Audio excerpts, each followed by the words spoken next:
आप सभी को मेरा नमस्कार। केसी सामुता यूट्यूब चैनल पर आप सभी का स्वागत है। साथियों, आज का व्याख्यान अब तक के मेरे लगभग 350 व्याख्यानों में से सबसे महत्वपूर्ण व्याख्यान होगा। साथियों, मैं ऐसा किस लिए कह रहा हूँ? ऐसा इसलिए कहा जा रहा है कि आज हम एक ऐसे बहुजन महानायक की जीवनी के बारे में, उसके दर्शन के बारे में, उसके धार्मिक, सामाजिक और आर्थिक चिंतन के बारे में अध्ययन करेंगे, जो कि प्रसिद्ध भारतीय लेखक हैं, जो कि उस्मानिया विश्वविद्यालय में प्रोफेसर के पद पर रहे और उन्होंने लगभग 3 दशकों तक राजनीति विज्ञान का अध्ययन और अध्यापन कराया। इसके साथ वे एक लेखक और लेखक से महान, वो एक ऐसे परिवार से, एक ऐसे गांव से, एक ऐसे आर्थिक, सामाजिक और धार्मिक व्यवस्था से बाहर निकल कर आते हैं जो प्रत्येक श्रोता को झकझोर देती है। साथियों, राजस्थान विश्वविद्यालय जयपुर की राजनीति विज्ञान विभाग में एमए द्वितीय सेमेस्टर सत्र 2023-24 के पाठ्यक्रम में, जिसका टाइटल है भारतीय राजनीतिक चिंतक आधुनिक, उसमें एक महानायक को 2023-24 में ऐड किया गया है जो अभी जिंदा है। और इस महानायक का नाम है कांचा आलिया सैफर्ड। इसके सामाजिक, धार्मिक व आर्थिक चिंतन को इसमें शामिल किया गया है। साथियों, कांचा आलिया सैफर्ड एक ऐसी कम्युनिटी से आते हैं जिसे हम उत्तरी भारत में गडरिया कह सकते हैं। भेड़ चराने वाले, बकरियां चराने वाले, गायें चराने वाले, पशु चराने वाले या भैंस चराने वाले, ऐसे अनेक नामों से इनको जाना जा सकता है।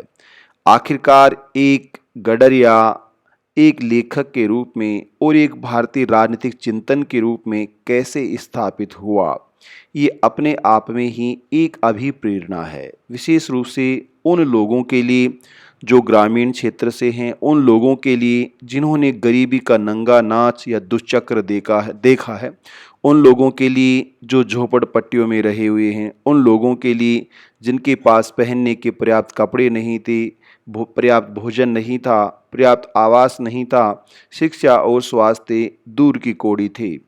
ऐसे लोगों के लिए आधुनिक बहुजन नायक कांचा एक अमिट प्रेरणा है। प्रत्येक भारतीय आदिवासी के लिए, दलित के लिए और पिछड़े लोगों के लिए अनंत प्रेरणा है। युवा बहुजन पीढ़ी के प्रेरणा स्रोत के रूप में कांचा आलिया सैफर्ड को जाना जाता है। कांचा आलिया सैफर्ड राजनीति विज्ञानी हैं, प्रसिद्ध समाजशास्त्री हैं। इन्हें सामाजिक समाजशास्त्री की तुलना में सामाजिक अर्थशास्त्री कहा जाए तो कहीं बेहतर है। साथियों, इनके द्वारा बुद्ध को एक राजनीतिक दर्शन के रूप में स्थापित करने के लिए अपना शोध कार्य किया गया है। कार्ल मार्क्स की तरह, और मैं कहूँ कि बुद्ध और बाबा साहब फुले और बाबा साहब के बाद यदि लेखन और नायक के रूप में, एक चिंतक के रूप में किसी का स्थान आता है तो वो कांचा हैं। सामाजिक अर्थशास्त्री, इन्होंने भारतीय समाज को, जिसे हम कह सकते हैं कि प्राकृतिक विज्ञान जो दुनिया भर में, जिसे हम केमिस्ट्री कहें, फिजिक्स कहें या मैथ कहें, उनके एक सेम पैटर्न पर उनको पूरी दुनिया में पढ़ाया जाता है। लेकिन जब बात सोशल साइंस की हो तो सामाजिक विज्ञान को पढ़ने, पढ़ाने, अध्ययन, अध्यापन और अनुसंधान के बहुत से अलग अलग तरीके हैं और इन्हीं बहुत विविध आयामी तरीकों की वजह से चिंतन के भी बहुत से तरीके हैं जिन्हें आप चिंतन की दुनिया में पाश्चात्य चिंतन, भारतीय चिंतन, मौलिक चिंतन कह सकते हैं।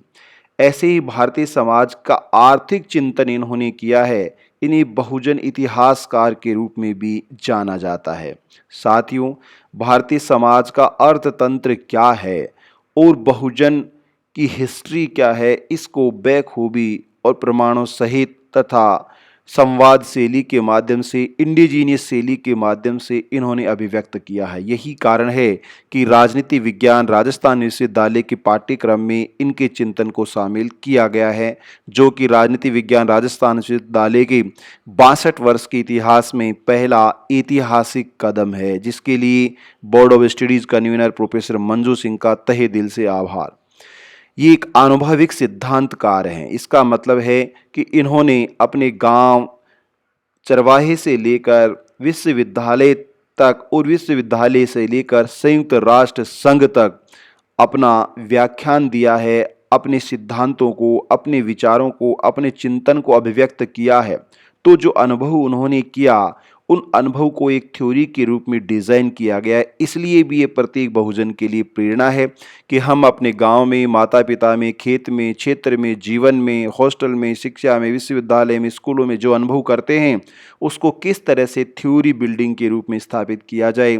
ये एक तार्किकतावादी चिंतक हैं, यानी कि हर बात के लिए तर्क यानी वैज्ञानिक दृष्टिकोण को शामिल किया जाता है जो हमें रैशनल बनाता है। इन्हें एक मानवतावादी, एक प्रसिद्ध लेखक और एक प्रसिद्ध संपादक के रूप में भी जाना जाता है। कांचा आलिया सैफर्ड एक विख्यात शिक्षक हैं जिन्होंने उस्मानिया विश्वविद्यालय में 3 दशक से अधिक, या यूं कहें कि 4 दशक से अधिक अध्ययन और उसके बाद अनुसंधान और अध्यापन का कार्य किया है। ये न केवल एक शिक्षक और प्रोफेसर रहे हैं, लेखक रहे हैं, अपितु सिविल सोसाइटी के मेंबर, सोशल एक्टिविस्ट और अनेक तरह के सिविल राइट्स मूवमेंट पे इन्होंने पार्टिसिपेट किया है, जिसमें मंडल आंदोलन भी एक है। साथियों, आधुनिक बहुजन नायकों में कांचा आलिया का सैफर्ड का स्थान जो सर्वोच्च श्रेणी पर आता है। आखिरकार आधुनिक बहुजन नायक के रूप में वो कैसे स्थापित हुए और किस तरह से उन्होंने अपने जीवन को आगे बढ़ाया है, इसके साथ ही उनकी जो कृतियाँ हैं वो भी हमारे लिए बहुत बड़ी प्रेरणाएं हैं। अगर हम ये बात करें कि किस तरह एक चरवाहे का जो धार्मिक सामाजिक जीवन था, साहित्यिक जीवन था, उसने फांसीवाद के साथ संघर्ष किया है।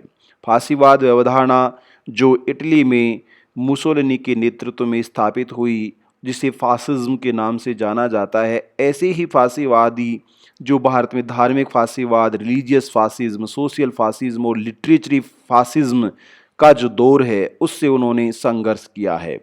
इनका नाम कांचा आलिया सैफर्ड है, जो इसके पारिवारिक नामों से जुड़ा हुआ है, जो इनके स्थानीय देवता मलैया, पोचम्मा, तमाम तरह के उनसे जुड़ा हुआ है। जमीन व पशु पक्षियों की परवाह करने वाला आप इसका कह सकते हैं कि वह न केवल care of land and cattle, अपितु जो बर्ड्स हैं उनकी भी परवाह करने वाले हैं। तेलुगु भाषी राज्य आंध्र प्रदेश और तेलंगाना, पहले आंध्र प्रदेश जो वर्तमान में तेलंगाना बन गया है, उसी का एक जिला है वारंगल और उसी का एक गांव है पपैया, जहां पर 5 अक्टूबर 1952 को इनका जन्म हुआ। हालांकि डेट ऑफ बर्थ, जन्म की तारीख स्कूल के टीचर के द्वारा निर्धारित की गई है, क्योंकि बहुजनों के अधिकांश परिवारों में ऐसे कोई रिटर्न हिस्ट्री या रिकॉर्ड नहीं होता है। इनकी माता का नाम कोमरैया और पिता का नाम कटम्मा था। साथियों, महात्मा ज्योतिबा फुले की तरह जीवन शैली को अनुभव करते हुए उन्होंने अपने किताबों में इसी पद्धति को, जिसको indigenous method of Indian society कहा जा सकता है, उसे अपनाया है।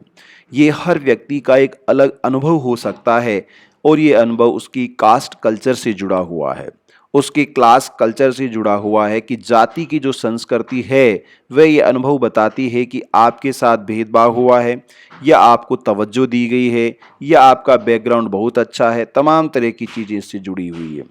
इन्होंने अपनी प्राथमिक शिक्षा, स्कूली शिक्षा ग्रामीण क्षेत्र से बड़ी ही दुर्गम राह पर चलकर प्राप्त की है और यहाँ तक कि बरसात के मौसम में इन्हें नदी को तैरकर पार करके जाना पड़ता था। जैसा हम सोचते हैं कि लाल बहादुर शास्त्री ऐसा करते थे, नहीं, अनेक ऐसे गुमनाम बहुजन नायक हैं जिन्होंने अपने लिए कुछ लिखा ही नहीं या उनकी जो हिस्ट्री है वो लिखी नहीं गई, क्योंकि वो गुमनामी के दौर में जिंदा रह के चली गई। 8वीं तक की कक्षा के अध्यापन में उनकी वेशभूषा, उनका नाम, जो मैंने कहा कि नाम में क्या रखा है, शेक्सपियर का जो उपन्यास है व्हाट इज इन नेम, और भारत की अगर बात करें तो नाम में सब कुछ रखा है, क्योंकि नाम जिसको हम कहते हैं नेम और सरनेम, ये तय करता है कि आप किस स्तर तक और किस क्षेत्र तक और कितनी प्रसिद्धि प्राप्त कर सकते हो और कितने माउथ पब्लिसिटी में, लिटरेचर में अपने आप को, या हिस्ट्री में या पॉलिटी में अपने आप को स्थापित कर पाते हो। इसके बहुत बड़े मायने हैं। यानी हम कह सकते हैं कि जिस तरह से राधा कृष्ण के रूप में शिक्षक दिवस मनाया जाता है, मायने रखता है नाम और सरनाम, जबकि सावित्रीबाई फुले जिन्होंने इतना काम किया ये मायने रखता है बहुजन नायिका होने के बावजूद वो उतनी तरक्की और उतनी व्यवस्थित वस्तु स्थिति को लिटरेचर में नोशन में प्राप्त नहीं कर पाए जिसकी वो हकदार थी। संस्कृति, जो खान पान, भाषा शैली, रहन सहन, तमाम तरह की व्यवस्थाएं हैं वो इसमें शामिल हैं। अंग्रेजी भाषा के आधार पर जो भेदभाव था उसका भी सामना किया। हालांकि कांचालया सेफर्ड अंग्रेजी के देश में और विदेश में जाने माने प्रसिद्ध विद्वान हैं। इस कमजोरी को उन्होंने अपना हथियार बनाया और अंतर्राष्ट्रीय स्तर तक अपनी बात को रखने की काबिलियत अर्जित की। साथ ही 1974 में स्नातक अंग्रेजी साहित्य के साथ उस्मानिया विश्वविद्यालय से इन्होंने उच्च शिक्षा प्राप्त की। नाम बदलने के द्वंद्व में फंसे रहे क्योंकि नाम बहुत से बच्चे बदल रहे थे। नाम अपने आप में पिछड़ेपन का, नाम अपने आप में अव्यवस्था का, नाम अपने आप में एक बैकवर्डनेस का सिंबल था, लेकिन अंततः इन्होंने अपना नाम नहीं बदला। प्रोफेसर बने, नागरिक समाज आंदोलनों से जुड़े, विदेश में गए, यूएनओ सम्मेलन में भाग लिया और अंततः बहुजनवाद को अपना अविवाहित जीवन समर्पित कर दिया। साथियों, कांचालया सेफर्ड अनमेरिड पर्सन हैं जिन्होंने अपने पूरे जीवन को केवल और केवल बहुजनों के इतिहास को लिखने में, बहुजन मूर्ख नहीं होते हैं या बहुजनों में भी बुद्धि होती है, इस बात को साबित करने में समर्पित कर दिया और अभी भी वो अपने जीवन को इसी दिशा में ले जा रहे हैं। साथियों, अगर हम बात करें कांचालया सेफर्ड की कलम की, तो जिसे हम कह सकते हैं कलम के रूप में, तो कांचा की कलम के कारनामे हमें ये बताते हैं किस तरह एक गडरिया अंतर्राष्ट्रीय स्तर तक नेम और फेम प्राप्त कर सकता है यदि वह जी जान से उस दिशा में जुट जाए।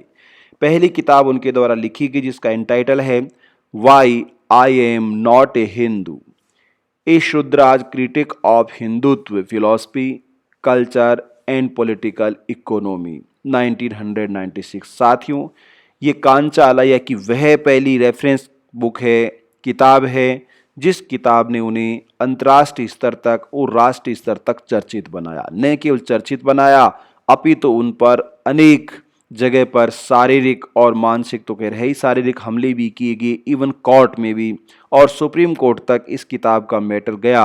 अंततः कांचा की कलम की जीत हुई। इस पुस्तक पर विस्तार से हम आगे की जो स्लाइड उस पर बातचीत करेंगे। फिलहाल इतना ही कि इस किताब में कांचालया सेफर्ड के द्वारा हिंदुत्व फिलोसॉफी के बारे में, हिंदुत्व कल्चर के बारे में और हिंदुत्व पॉलिटिकल इकोनॉमी के बारे में विस्तार से चर्चा की गई है। दूसरी किताब है God as political philosopher, Buddha challenge to Brahmanism 2001। ईश्वर को धार्मिक रूप से नहीं, एक राजनीतिक चिंतक के रूप में उन्होंने बुद्धा को स्थापित किया है और किस तरह से गौतम बुद्ध के द्वारा राजनीतिक चिंतन को, भारतीय राजनीतिक चिंतन जिसको कहते हैं, उसको चैलेंज के रूप में, ब्राह्मणवाद के चैलेंज के रूप में स्थापित किया है। तीसरी किताब है buffalo nationalism, A critic of spiritual fascism, 2004। साथियों, जहां हम काउ नेशनलिज्म की बात कर रहे हैं, गाय राष्ट्रवाद की बात कर रहे हैं, वहीं कांचालया सेफर्ड ने उन बहुजनों के लिए उस रंग को लेकर जिसको काला रंग या इंडियंस आर ब्लैक जिसको अंग्रेज कहते थे, द्रविडियन जिसको कहा जाता है, मूल भारतीय जिनको कहा जाता है, उसे बफेलो नेशनलिज्म के रूप में जो आध्यात्मिक फासीवाद है रंग को लेकर कि सफेद रंग और काला रंग, इनके बीच जो पॉलिटिक्स ऑफ कलर है उसको स्पिरिचुअल मैनर में डिजाइन किया है। साथियों, इसके बाद नेक्स्ट पुस्तक है post Hindu India, A discourse in Dalit Bahujan, socio spiritual and scientific revolution, 2009। Post Hindu India, इस किताब के अंतर्गत कांचालया के द्वारा दलित बहुजन, उनकी सामाजिक, आध्यात्मिक और वैज्ञानिक क्रांति को हिस्टोरिकल वे में डिजाइन किया है और अभिव्यक्त किया है। साथियों, नेक्स्ट बुक है अनटचेबल गॉड इन नॉवेल, 2013। ये कुछ महत्वपूर्ण कांचा की कलम के कारनामे हैं जिन कारनामों ने कांचा को न केवल राष्ट्रीय स्तर पर अपितु अंतर्राष्ट्रीय स्तर पर नाम और प्रसिद्धि दिलाई है। साथियों, कांचा की कलम का ही ये परिणाम है कि उन्हें हम भारतीय राजनीतिक चिंतन के रूप में पढ़ रहे हैं। भारतीय राजनीतिक चिंतक, जिसका कई बार बच्चे कहते हैं कि क्या अब चिंतकों ने जन्म लेना बंद कर दिया? नहीं, हमें इस बात का एहसास नहीं, मालूम नहीं, या हम कुएं के मेंढक बन गए इसलिए हमें मालूम नहीं है कि वर्तमान 2024 के भारत में भी ऐसे चिंतक लगातार काम कर रहे हैं। चिंतन कभी समाप्त नहीं होता, इसीलिए चिंतन को हम एंसेंट थॉट के रूप में, मिडाइवल थॉट के रूप में, मॉडर्न थॉट के रूप में पढ़ते हैं। और ये चिंतन की प्रक्रिया जब तक इंसान है, जब तक चिंता करने वाले हैं, जब तक चिंतन मनन करने वाले हैं, वो हमेशा जिंदा रहेंगी। सवाल सिर्फ इसी बात का है कि उस चिंतन को नोशन में कहाँ तक शामिल किया जाता है। अब अगर हम प्रसिद्ध रचनाओं की बात करें जो उनके धार्मिक, सामाजिक और आर्थिक चिंतन को भी अभिव्यक्त करती हैं, उन पुस्तकों के बारे में और उसमें जो कंटेंट उसके बारे में हम बिंदुवार परिचर्चा करेंगे। सबसे पहले कांचा आयल या सैफर्ड के धार्मिक चिंतन के बारे में यदि बात करें तो धार्मिक चिंतन के कुछ बिंदु हैं। सबसे पहला बिंदु है ईश्वर, यानी गॉड जिसको कहते हैं। कांचा आयल या सैफर्ड में कहता हूँ, सैफर्ड कहते हैं कि ईश्वर क्या है। ये एक्चुअली धार्मिक चिंतन में हम देखें तो ओरिजिन ऑफ गॉड की बात कह रहे हैं। वो कह रहे हैं कि ये डर है, ये निडरता नहीं, ये साहस नहीं, ये कायरता है, ये कमजोरी है और ये डर है, जिसकी वजह से हम इनविजिबल पावर्स को या सुपर पावर्स को या कोस्मोस को या उसके अस्तित्व को स्वीकार करते हैं। ये ईश्वर के इजाद होने की अवधारणा है। यानी ब्रीफ में कहें कि ईश्वर ने इंसानों को नहीं बनाया, अपितु इंसानों ने ईश्वर को बनाया है। बुद्धिज्म जो कि अनात्मवाद में विश्वास करता है, यानी कि भक्त भगवान नहीं बनाता है, अपितु भक्त की वजह से भगवान बना हुआ है। यदि वर्तमान कॉन्टेक्स्ट में हम बात करें, यदि भक्तों को हटा दिया जाए तो भगवान का कोई अस्तित्व नहीं होगा, उसका कोई नाम और निशान नहीं होगा। जितने मंदिर हैं, मस्जिद हैं, गुरुद्वारे हैं, चर्च हैं, सब ये इंसानी दुनिया ने बनाए हैं। यानी कि जिनको आप भौतिक स्वरूप में देखें वो भी इंसानों ने बनाए हैं। और यदि इसको नास्तिक रूप में देखें कि जो हमें फिजिकल मेटलिस्टिक स्ट्रक्चर में नहीं दिखाई देता, तो वह भी आइडिया ऑफ मैन है, वह भी इंसान का विचार है, जिसकी वजह से आप इसे निराकार स्वरूप में इस्लाम की तरह देख सकते हैं। वह भी आइडिया ही है और ये आइडिया एक ह्यूमन बीइंग के दिमाग की उपज होता है। जो जानवर हैं, पशु पक्षी हैं, वो इसलिए अपना घर नहीं बना सकते, ट्रांसफ़र नहीं कर सकते, या दिन में रोज़ाना कमाते हैं और खाते हैं, यही उनका जीवन है। परंतु इंसानी दुनिया ऐसा नहीं कर रही है। इंडस वैली सिविलाइजेशन से लेकर वर्तमान तक हम देखते हैं अनेक ऐसे भौतिक संरचनाएं इंसानी दुनिया ने बनाए हैं जो समय समय पर नष्ट भी होती गई, परंतु फिर से इंसान स्थापित कर लेता है। तो ईश्वर क्या है? सबसे पहले कि जो ईश्वर को मान रहे हैं वो कायर हैं, वो कमज़ोर हैं और उनके पास अपना विवेक नहीं है। नंबर 2, जो ईश्वर को निराकार स्वरूप में मान रहे हैं उनके पास एक आइडिया है, विचार है, और उस विचार को वो एक माध्यम बनाना चाहते हैं, आधार बनाना चाहते हैं। हम साफ साफ कहा जाए तो वो धर्म को एक धंधा या ईश्वर को कमाई करने का नज़रिया बनाना चाहते हैं या उन्होंने बना रखा है। दूसरा है धर्म। ईश्वर के नाम पर बहुत से धर्मों की रचनाएं हुई हैं, चाहे वो ईसा मसीह के नाम पर ईसाई धर्म हो, चाहे वह जैन महावीर स्वामी के नाम पर जैन धर्म हो, गौतम बुद्ध के नाम पर बौद्ध धर्म हो, या वह अल्लाह के नाम पर, पैगंबर के नाम पर इस्लाम धर्म हो, या गुरु नानक से गुरु सिख गोविंद सिंह तक वह सिख धर्म हो, या अन्य कोई वैष्णव है या शैव संप्रदाय है या अन्य कोई भी सेक्ट हो सकता है। ये सब सेक्ट या धर्म या पंथ बनाए गए हैं, अपने अपने हिसाब से इनकी रचना की गई है। इसीलिए हिंदुइज्म भी क्या है, हिंदू भी क्या है, एक धर्म है जो ब्राह्मणों के द्वारा बनाया गया है अपने व्यवसाय का संचालन करने के लिए। तो जहाँ फुले ने भी कहा है कि धर्म एक धंधा है, जैसे नाई के लिए बाल काटना एक धंधा है, ऐसे ही ब्राह्मण के लिए ईश्वर के नाम से कमाई करना एक धंधा है। तो ये धर्म एक धंधा है, एक व्यापार है। इसे इस तरह से देखा जाए, न कि इसको आध्यात्मिक सुख के रूप में, आध्यात्मिक सत्ता के रूप में या स्पिरिचुअल फासिज्म के रूप में देखा जाए। ये उनका धार्मिक चिंतन का दूसरा आधार है जो ब्रीफ में बता रहा हूँ। तीसरा है समाज, कि जिसे हम सोसाइटी कहते हैं, उसकी जो डाइवर्सिटी है पूरी दुनिया में, केवल भारत में नहीं पूरी दुनिया में जो डाइवर्सिटी है, तो हर व्यक्ति का अपना समाज होता है।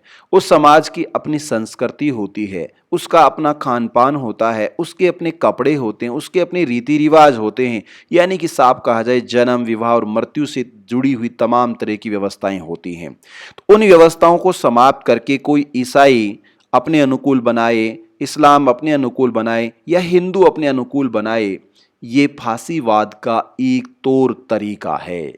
कि हम कहें कि शिक्षा की देवी सरस्वती है, तो ये फांसीवाद का एक तरीका है। क्योंकि इस्लाम में शिक्षा कौन देगा, ईसाइयों में शिक्षा कौन देगा, सिखों में शिक्षा कौन देगा, ऐसे अलग अलग, जैनों में शिक्षा कौन देगा, यहूदियों में शिक्षा कौन देगा। ये उस समाज का, उस व्यवस्था का अपना एक इजाद किया हुआ मानवीय तौर तरीका है, जो शोषण करने की पद्धति को अपने हिसाब से संचालित करता है। उस समाज पर वर्चस्व स्थापित किया जाता है। इस दौर में व्यवस्थाएं खत्म नहीं होती कि ईसाइयों ने हमारे ऊपर हमला किया हो, इस्लाम ने किया हो, अन्य धर्मों ने किया हो, लेकिन हिंदू धर्म खत्म नहीं हुआ, स्थानीय धर्म खत्म नहीं हुई, आदिवासी खत्म नहीं हुई, दलित समाप्त नहीं हुई, पिछड़े समाप्त नहीं हुई, शूद्र समाप्त नहीं हुई।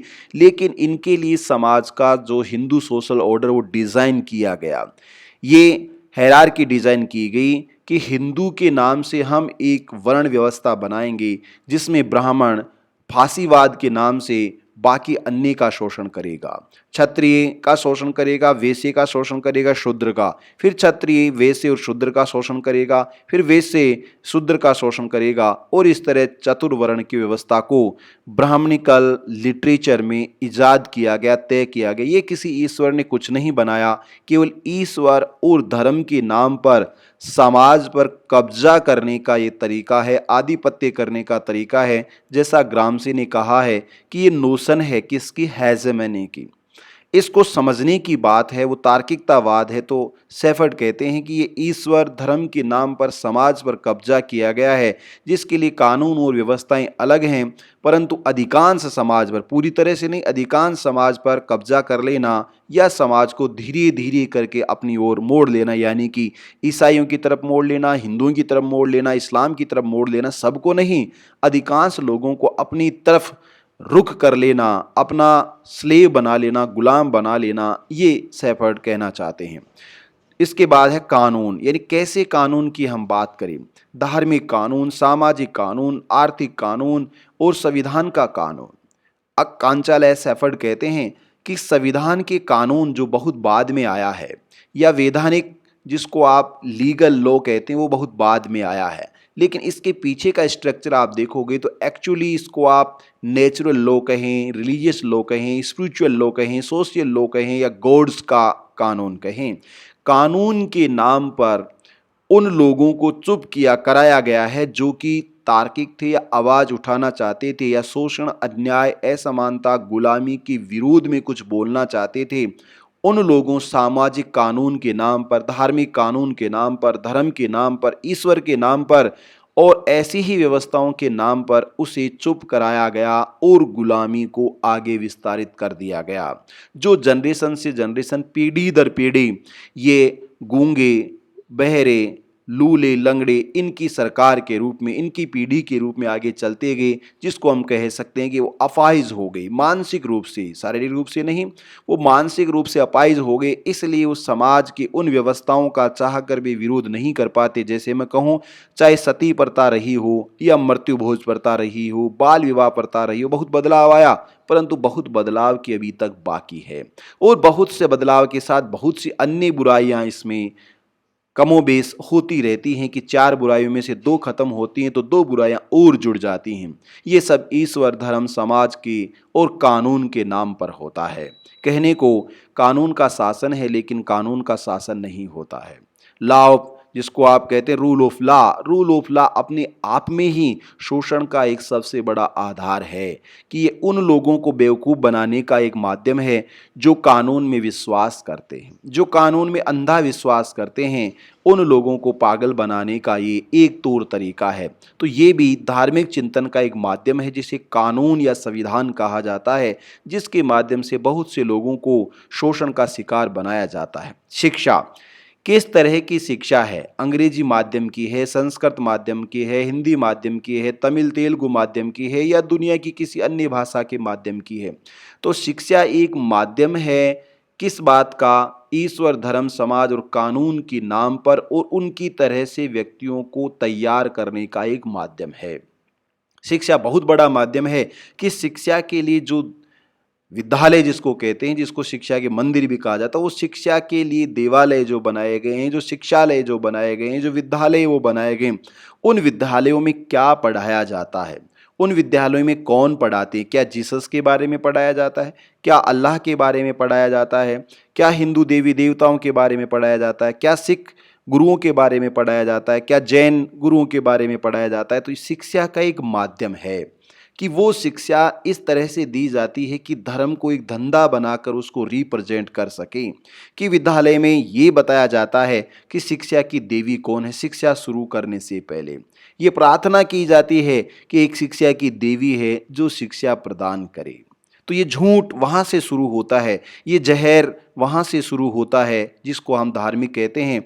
तो उस बालक से, जिन बालक को कबूतर, खरगोश, गाय, घड़ी, ए बी सी डी या अन्य कोई जो अल्फ़ाबेट है, जो किसी भी भाषा का माध्यम होगा, वर्ण होंगे, व्यंजन होंगे, स्वर होंगे, उनको सिखाया जाता, उससे पहले ये उसको सिखाया जाता है who is the goddess of education. अगर ऐसा सिखाया जाता है तो फिर ये ब्रेन वॉश करने का एक माध्यम है, ये दलाल और दल्ले और गुलाम तैयार करने का एक माध्यम है, ये तार्किकतावाद को समाप्त करने का एक माध्यम है, ये सोचने और चिंतन करने की शक्ति को बौद्धिक बंजर के रूप में तैयार करने का माध्यम। इसी कारण से वह एमए, बीए, पीएचडी, डॉक्टर, शिक्षक, वकील या मान लीजिए आईएएस, आईपीएस कुछ भी बना हो, उसके दिलों और दिमाग से ये जहर कभी भी बाहर नहीं निकल सकता, क्योंकि उसका ब्रेन वॉश कर दिया जाता है। उसके सोचने, समझने, चिंतन करने की शक्ति को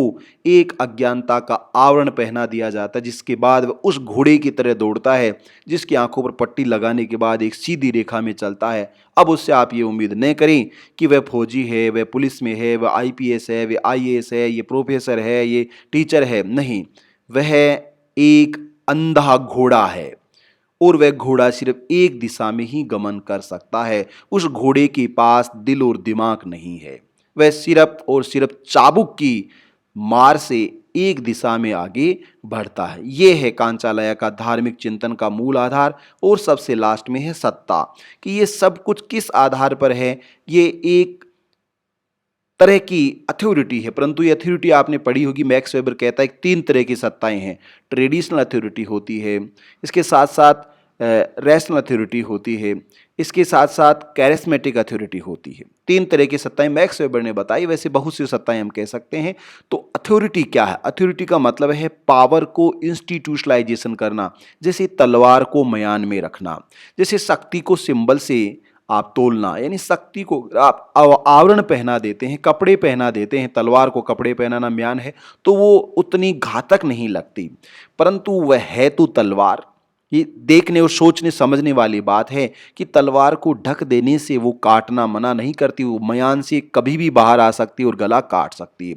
ऐसे ही हथियारों की पूजा करना, सेलिब्रेशन ऑफ वायलेंस या वेपन्स की पूजा करना, तो वो पता नहीं कब मालूम हो एक्टिवेट होकर हमारा गला काट सकते हैं। तो ऐसा ही ये धार्मिक चिंतन है कि ये धार्मिक सत्ता है कि धर्म के ठेकेदार हम हैं, हम पुजारी हैं, हम पूजा कराएंगे, हम जन्म संस्कार कराएंगे, विवाह संस्कार कराएंगे, मृत्यु संस्कार कराएंगे, तुम हमारा कहना मानते रहो। तो ट्रेडिशनल परंपरा से चलता रहता है कि एक आदमी सबको कहता है बागेश्वर धाम की तरह, बाकी सब लोग बेवकूफ़ मूर्खों की तरह वो कहना मान लेते हैं, क्योंकि वो सत्ता के अधीन आ जाते हैं। सत्ता के पास शक्ति होती है, वो शक्ति केवल ताकत की वैसा नहीं है, वो शक्ति धर्म की होती है, वो शक्ति ईश्वर की होती है, वो शक्ति समाज की हो सकती है, कानून की हो सकती है, शिक्षा की हो सकती है, सत्ता की हो सकती है। एक शिक्षक हजारों लोगों को, बच्चों को पढ़ाता है। एक कमांडिंग ऑफिसर हजारों सैनिकों को आदेश देता है। एक मुख्यमंत्री, एक प्रधानमंत्री पूरे देश पर राज करता है, देश पर उसका आदेश चलता है। एक राजा पूरी अपनी जमहूरियत पर शासन चलाता है। कैसे? ये सत्ता है। तो ये सब कुछ जिसको आप ईश्वर कहते हैं, धार्मिक चिंतन कहते हैं, ये धार्मिक सत्ता प्राप्त करने का, ऐतिहासिक सत्ता, सामाजिक सत्ता, कानूनी सत्ता, शिक्षा की सत्ता, इस सत्ता को अर्जित करने के टूल्स हैं। जो कार्ल मार्क्स कह रहा है कि state is AI tools of exploitation. जो राज्य है वह भी शोषण का एक हथियार है। तो राज्य भी सत्ता का ही एक नाम है। इसलिए राज्य लोगों का शोषण करता है, पर लोग इसको कैसे समझे? क्योंकि राज्य ने अपने एजुकेशन सिस्टम के माध्यम से, अपने गवर्नेंस सिस्टम के माध्यम से लोगों के ऊपर डर कायम कर दिया है, लोगों को कंट्रोल में कर दिया है, लोगों को कायर, कमजोर और दब्बू बना दिया है, चुप बना दिया है कि वो उसका प्रतिरोध नहीं करे। क्योंकि ये शताब्दियों से होता आया है, जिसको हम भारत को बार बार कहते हैं कि भारत 2000 सालों से गुलाम, हाँ गुलाम था, है और रहेगा। किस लिए? क्योंकि इसकी गुलामी के समय के साथ अलग अलग स्वरूप हैं। गुलामी केवल उसी को नहीं कहते कि अंग्रेजों ने शासन किया, मुसलमानों ने शासन किया, यहूदियों ने शासन किया, यवनों ने शासन किया, कुषाणों ने शासन किया, या अन्य सत्ताओं ने हमारे ऊपर शासन। यही गुलामी नहीं है। गुलामी है कि जिस चिंतन और सोच के साथ आप बातचीत नहीं कर सकते, प्रतिरोध नहीं कर सकते, बोल नहीं सकते, अभिव्यक्त नहीं कर सकते, अपनी इच्छा से काम नहीं कर सकते, अपनी इच्छा से जीवन यापन नहीं कर सकते, वो सारा का सारा फांसीवाद का एक तरीका है। इसलिए इस पुस्तक में God as political philosopher, Buddha challenge to Brahmanism, जो भारत में जो व्यवस्था है जिसने अधिकांश लोगों को अपने चंगुल में, अपने केंद्र में, अपने जाल में, अपने ट्रेप में, डेवलपमेंट ट्रेप में, रिलीजन ट्रेप में, जैसा भी आप ट्रेप कहें, उस ट्रेप में, जाल में फंसा रखा है। और उस जाल में फंसाने का, उस जंजाल में जकड़ने का, जैसे मकड़ी जाला बनाती है और उस जाले में जानवर फंस जाते हैं, एग्जैक्ट ऐसा ही काम विविध रिलीजन्स के द्वारा किया गया है। कांचालय की अन्य धार्मिक चिंतन के साथ साथ हम बात करें तो दूसरी जो महत्वपूर्ण किताब है वो है why I am not a Hindu. ऐसा उसके द्वारा क्यों कहा गया, कि हिंदू ही क्यों कहा गया, मुस्लिम क्यों नहीं, या ईसाई क्यों नहीं, या अन्य क्यों नहीं? सबसे बड़ा चिंतन कि वो धार्मिक चिंतन की बात करें, उस धार्मिक चिंतन की जिस धार्मिक चिंतन ने अधिकांश भारत पर यानी 90% हिंदुस्तान के बासिंदों पर अपना नियंत्रण स्थापित कर रखा है। तो हम बात उसकी कर रहे हैं जो मेजॉरिटी में है, लोकतंत्र की तरह। हम बात उसकी कर रहे हैं जो संख्या में बहुत ज़्यादा है। हम बात उसकी कर रहे हैं जिसने अधिकांश लोगों को अपने चंगुल में फंसा रखा है। तो इस किताब में जैसा आप चित्र देख पा रहे हैं वो उसकी भी व्याख्या है, परंतु हम बात करें सबसे पहले कि why I am not a Hindu, यानी कि जिस देश में, जिसको हिंदू राष्ट्र की हम बात कर रहे हैं, 90% लोग इस रिलीजन से संबंधित हैं, उसमें वो लोग इसका प्रतिरोध कर रहे हैं। कैसे? सैफर्ड बताना चाह रहे हैं कि why I am not a Hindu, उसके बहुत से कारक हैं जिसकी वजह से मैं हिंदू नहीं हूँ।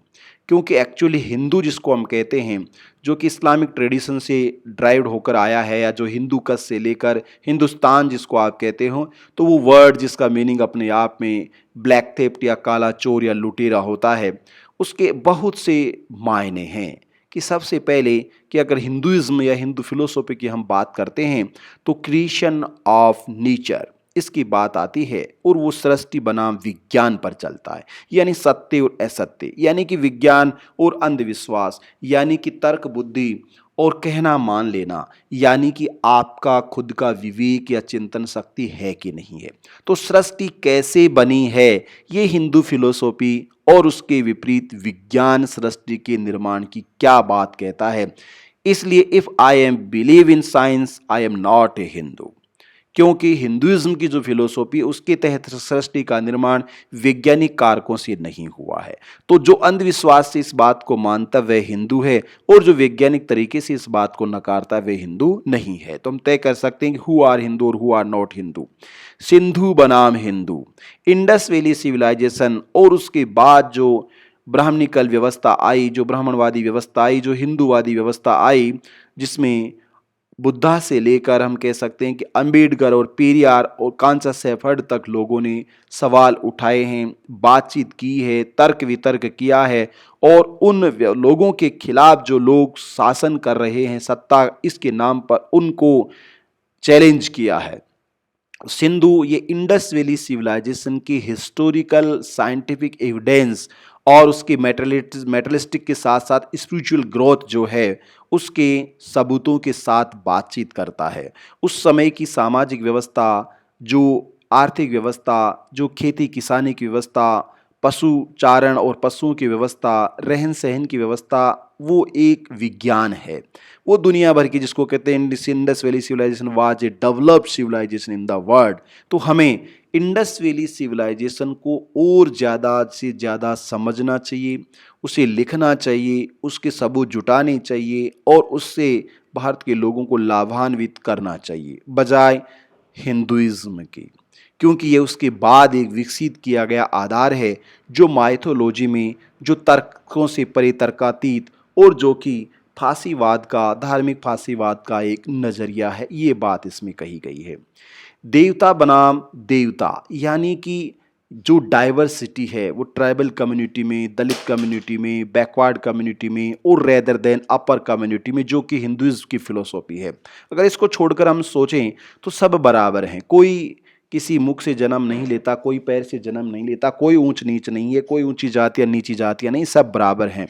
ये सब बेवकूफ़ बनाने का या पागल बनाने का या मूर्ख बनाने का या अंधविश्वासी बनाने का या किसी को नीचा दिखाने का या किसी को जीत नहीं सकते तो उसको पराजित करने का, गुलाम करने का एक तरीका है, तौर तरीका है।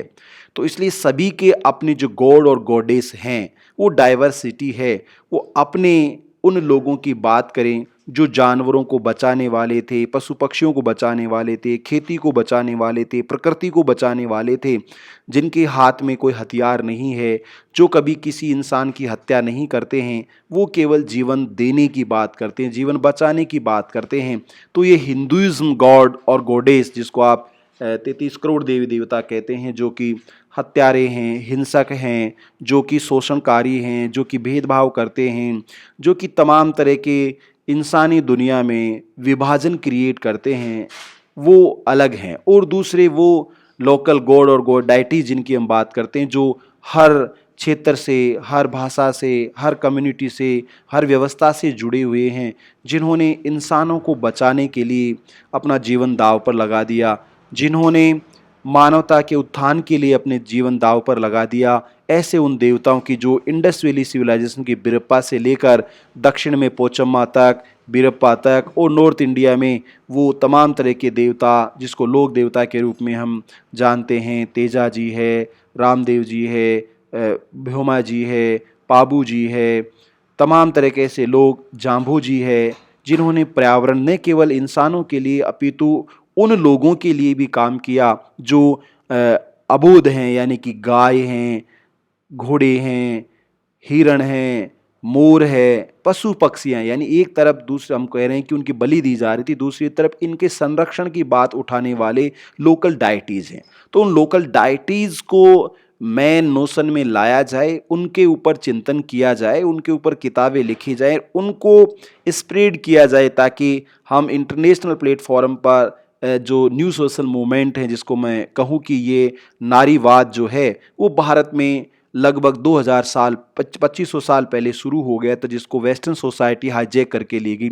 ऐसे पर्यावरणवादी या न्यू सोशल मूवमेंट की बात करें तो वह 13वीं 14वीं शताब्दी में राजस्थान के, पश्चिमी राजस्थान की अगर बात करें तो जाम्भोजी संप्रदाय जो विश्नोई हैं, उन विश्नोई ने लगभग 363 महिलाओं ने पेड़ों की रक्षा के लिए अपना गला कटवा लिया, अपना जीवन दे दिया। इससे बड़ा उदाहरण पूरी दुनिया के इतिहास में कहीं भी आज तक नहीं मिलता है। तो वो लोकल जो विश्नोई डाइटीज की मैं बात कर रहा हूँ, दे आर रियल गॉड, और अदर देन जो हैं वो फॉल्स गॉड हैं, उनको क्रिएट किया गया है, जिनका कोई अस्तित्व नहीं है, उनके लिए कहानियां रची गई, वो माइथोलॉजी के पार्ट हैं, वो इंसानी दुनिया के भाग नहीं है। तो ये गॉडेस और गॉड वर्सेस गॉड और गॉडेस, ये हमें विचार करना है, अपने अपने अपने उन लोगों को खोजना है जो देवताओं के रूप में प्रसिद्ध हो गए, स्थानीय, जिन्होंने इंसानों के भले के लिए काम किया है, इंसानी नरसंहार के लिए या मारने के लिए नहीं। नेक्स्ट उसमें सेपर्ट ने बताया है द्विज बनाम बहुजन। हिंदुइज्म की जो फिलोसॉफी है उसमें हिंदू सोशल ऑर्डर में जो सोपान बनाया गया है ब्राह्मणों के द्वारा कि कुछ लोगों को ऊपर बना दिया जाए और बहुत से लोगों को नीचे बना दिया जाए, ये केवल उनका एक रचनाकार है। जो मानने वाले उन पर ज़्यादा बेवकूफ़ी भरा कदम है कि वो इसको स्वीकार करते हैं। ऐसा नहीं है। वो कह रहे हैं कि अगर जन्म होता है ब्रह्मा के मुख से, तो ब्रह्मा के मुख से शूद्रों का जन्म हुआ है, ब्रह्मा की भुजाओं से वेश्यों का जन्म हुआ है, ब्रह्मा के उदर से क्षत्रियों का जन्म हुआ और ब्रह्मा के पैरों से ब्राह्मणों का जन्म हुआ है। यानी कि ये अपोजिट नहीं, ये सही तरीका है जिसको गलत तरीके से प्रेजेंट किया जा रहा है। तो उसका काउंटर जो है वो ये है कि ऐसा, ये उल्टी बात आप कह रहे हो, इसकी सीधी जो बात है वो इस तरीके से है कि ब्रह्मा ने जो बहुत से ज़्यादा संख्या में लोग हैं, बहुजन हैं, जो शूद्र हैं, उनको अपने मुख से जन्म दिया, नहीं कि ब्राह्मणों को जन्म दिया है। तो ये सत्य है। तो हिंदुइज्म में वो कह रहा है कि इस तरह से हमें चिंतन, सोच और विचार करना होगा, तब जाकर हम अपनी वस्तु स्थिति को प्राप्त कर पाएंगे, अन्यथा शताब्दियों तक नहीं कर पाए और शताब्दियों तक नहीं कर पाएंगे। सत्ता की चाबी है धर्म। एक्चुअली वो कह रहे हैं कि हिंदुस्तान की अगर हम बात करें, भारत की हम बात करें, भारतीय व्यवस्था की बात करें, तो इस पर जो अथॉरिटी है, उस अथॉरिटी को खोलने का, उस अथॉरिटी पर कब्जा करने का जो की है, जो चाबी है, वो रिलीजन है। और इस वजह से उस रिलीजन में जो अपने आप को द्विज बताते हैं, उन्होंने न केवल आज़ादी से पहले अपितु तो आज़ादी के बाद तो पूरी तरह से कब्जा कर लिया, आधिपत्य कर लिया। वह व्यवस्थापिका, कार्यपालिका, न्यायपालिका, मीडिया, किताबें, तमाम तरह की इलेक्ट्रॉनिक प्रिंट मीडिया, जो भी हम नोशन की बात हैं, वह न केवल कानूनी रूप से अपितु सामाजिक और धार्मिक रूप से भी ऐसा कर लिया। भले वो हिंदू मैरिज एक्ट की बात करें या अन्य नियमों की बात करें, तो इन तमाम तरह के हम साफ साफ कह सकते हैं संविधान बनाया और संविधान पर कब्जा कर लिया।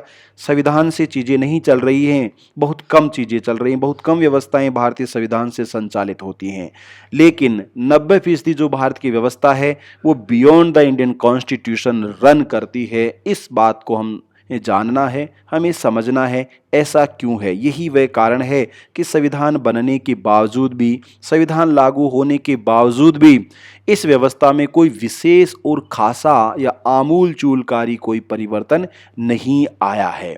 ये सिंधु वासियों को, सिंधु जनों को अपनी हिस्ट्री के साथ समझना होगा कि वो इंडस वैली सिविलाइजेशन की जो हिस्ट्री है, वो हिस्ट्री आज भी हिंदुस्तान के उन गाँवों में, उन क्षेत्रों में, झोपड़पट्टियों में, इन कच्चे घरों में और खेतों में आज भी अपना अस्तित्व बरकरार रखती है। उस अस्तित्व तक हमें पहुंचना है, उस पर लिखना है और उसे मुख्य धारा में लाना है।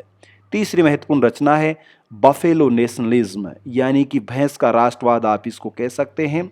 ये कांचाला सेफर्ड के सामाजिक और आर्थिक चिंतन को अभिव्यक्त करने वाली पुस्तक है। ए क्रिटिक ऑफ स्पिरिचुअल फासिज्म, न केवल आध्यात्मिक फांसीवाद को, अपितु आध्यात्मिक फांसीवाद के साथ साथ किस तरह से धर्म के नाम पर सामाजिक व्यवस्थाओं पर कब्जा किया गया है और अर्थव्यवस्था पर कब्जा किया गया, इसको बैखूबी लेखक के द्वारा मौलिक शैली के रूप में अभिव्यक्त किया गया है।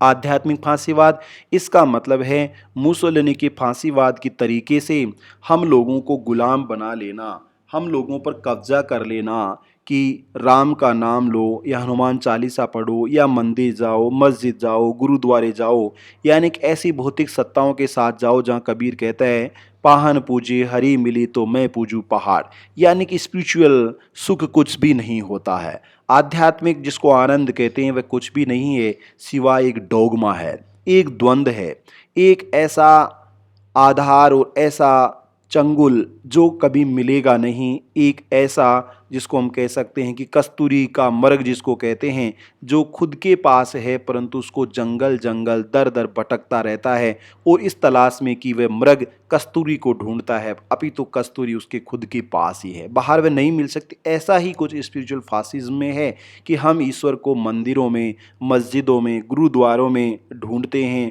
वास, लेकिन वह वहाँ नहीं है, वह व्यक्ति के अंदर है, वह व्यक्ति ही है, वह उस व्यवस्था में है जिस व्यवस्था में आप भेदभाव नहीं करते, जिस व्यवस्था में आप छुआछूत नहीं करते, जिस व्यवस्था में आप ऊंच नीच नहीं करते, जिस व्यवस्था में आप गुलाम नहीं बनाते, जिस व्यवस्था में आप शोषण नहीं करते, अन्याय नहीं करते।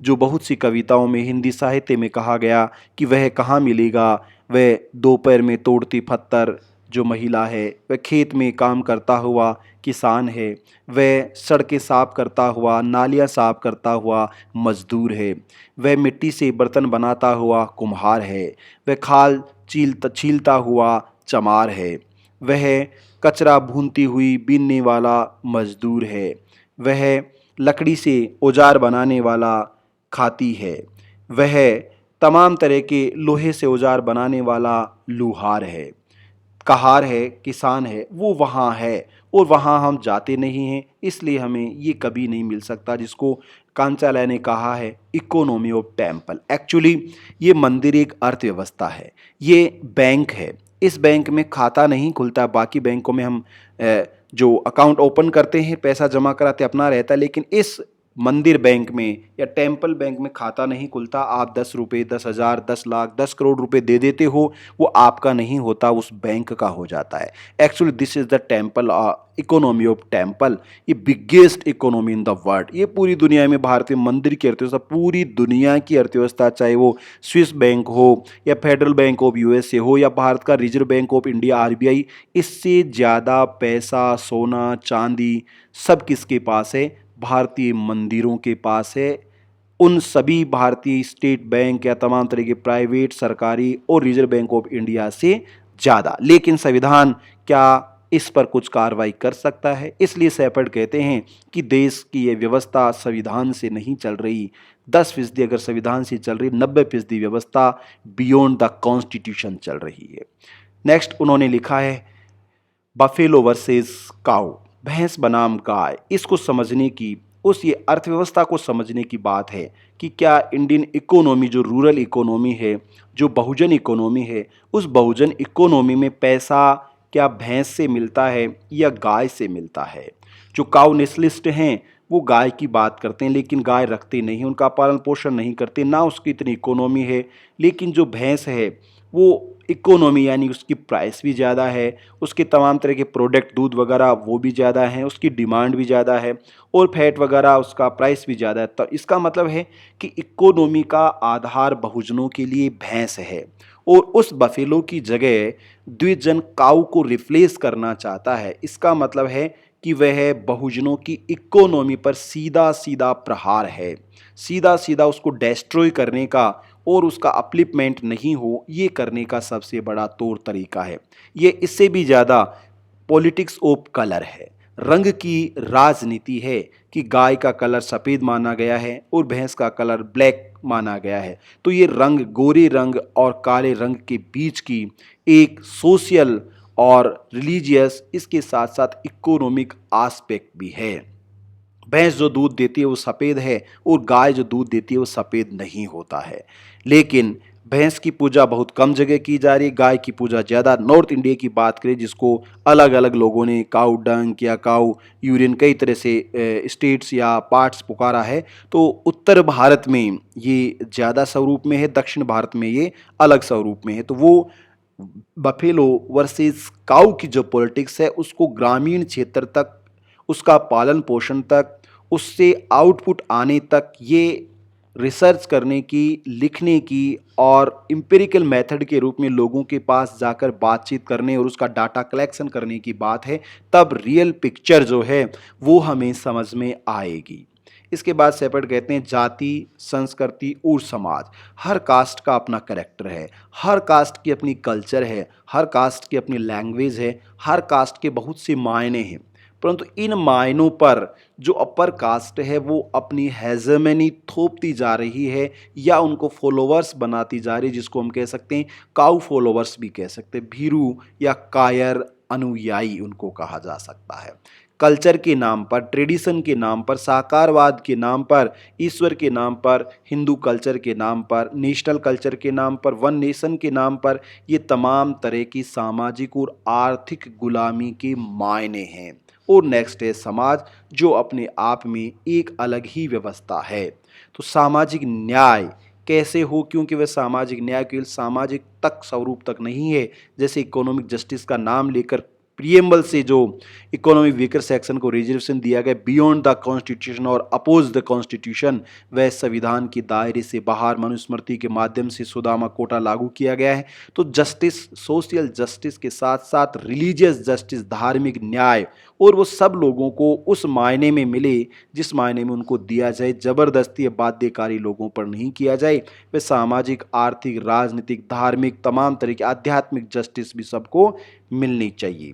शेपर्ड कहते हैं कि वैश्वीकरण ने इस व्यवस्था को काफ़ी बदलाव में लाया है, यानी कि जिसे ग्लोबलाइजेशन कहते हैं, कि पहले समुद्र यात्रा करना अपराध था, परंतु अब लोग विदेशों में जाकर, बहुत से जिनको आप कहते हैं एनआरआईज, वो वहाँ से यहाँ भारत में व्यवस्थाओं का संचालन कर रहे हैं। इस बात पर भी हमें ध्यान देना होगा। साथियों, इसके अलावा जो रचना है हिंदी में लिखी है उन्होंने हिंदुत्व मुक्त भारत की ओर, जो कांचा आइलिया शेफर्ड के द्वारा आदिवासी, दलित, पिछड़ों की सामाजिक, आध्यात्मिक और वैज्ञानिक क्रांति पर मंथन है।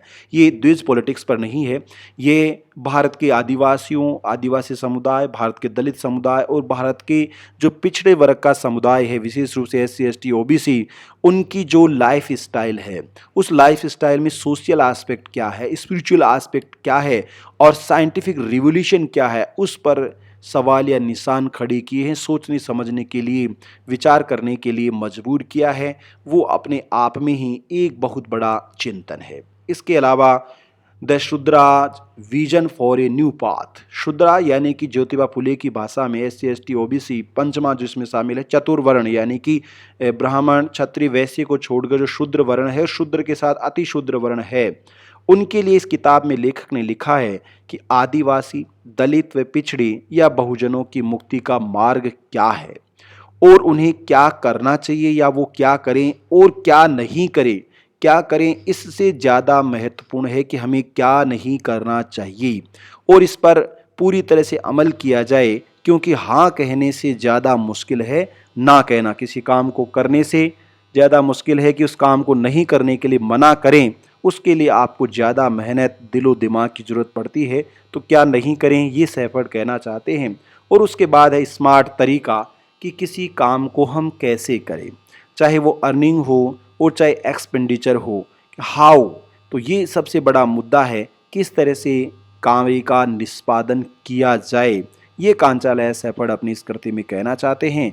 आगे वो लिखते हैं, बहुजन जिंदा है और भविष्य हमारा है। ये बड़ा कोटेशन है कि बहुजन जिंदा है, यानी कि वह गुलाम नहीं है। जिंदा होने का मतलब ये नहीं है कि आदमी शरीर से ही जिंदा हो, वो जिसको हम जमीर कहते हैं, जिसको हम तर्क कहते हैं, जिसको हम बुद्धि कहते हैं, बुद्ध जिसे अनात्मवाद कहता है, वो जिंदा होना चाहिए, तो भविष्य हमारा है। तो ये थे साथियों बहुजनों के वर्तमान नायक कांचा आइलिया शेफर्ड, जिनका जन्म 1952 में हुआ और अभी वो लगभग 74 साल की उम्र में बहुजनों के राइटिंग से जुड़े हुए हैं, लेखन से जुड़े हुए हैं और बहुजनों के हितों से जुड़े हुए हैं कि किस तरह बहुजनों के लिए वो एक प्रेरणा है, बहुजन समुदाय के लिए वो एक आशा है और बहुजन समाज के लिए, बहुजन समुदाय के लिए वो एक विश्वास है।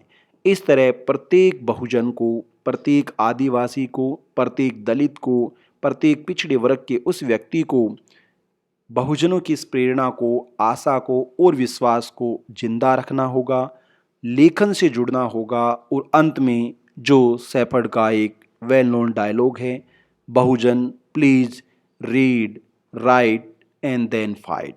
बहुजन सबसे पहले पढ़ें, उसके बाद उसे लिखें और उसके बाद संघर्ष के लिए तैयार हो। हम जिंदा हैं, भविष्य हमारा है। Thank you so much.